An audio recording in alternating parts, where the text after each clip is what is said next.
이제 사망한 사람이 맹수를 조련하는 조련사나 맹수를 키우던 사람이라면 문제가 발생하게 됩니다. 물론 이제 맹수를 키운다는 자체가 불법적이기도 한데요.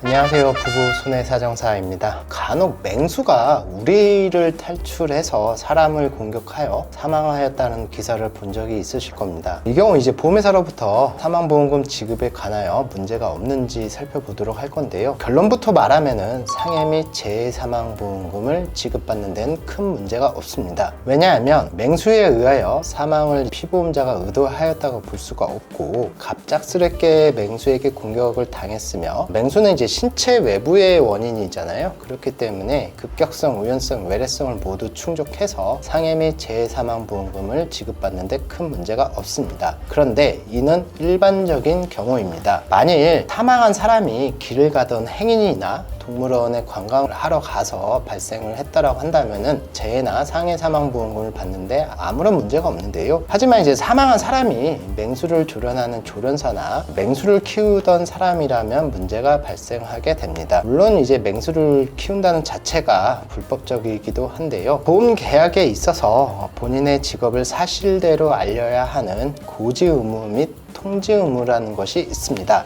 고지 의무란 보험 계약 당시 보험회사가 질문한 내용을 계약자 또는 피보험자가 사실대로 알려야 하는 의무를 말하고, 통지 의무란 보험 계약 체결 후에 피보험자의 사정이 변경이 되었다라면은 그 사실에 대해서 보험회사한테 알려야 하는 의무를 말합니다. 고지 의무와 통지 의무의 가장 큰 차이점은 보험 계약 시점을 기준으로 판단하게 되는데요. 고지 의무는 계약 전 알릴 의무이고, 통지 의무는 계약 후 알릴 의무라고 이렇게 정리를 하시면 될 것 같습니다. 계약 체결 당시 피보험자의 직업을 사실대로 알리지 아니한 고지 의무를 위반하였다면 보험금 지급이 아예 안 될 수도 있고, 계약 체결 후에 피보험자의 직업의 변경 사실을 보험회사한테 알리지 아니한 경우에는 보험금 전액이 아니라 일부 보험금만을 지급받을 수 있을 수도 있습니다. 조련사나 혹은 맹수를 키우는 축산업자의 손해보험 직업급수는 3급인데요. 3급이라는 것은 가장 위험한 직업이라고 보시면 될 것 같습니다.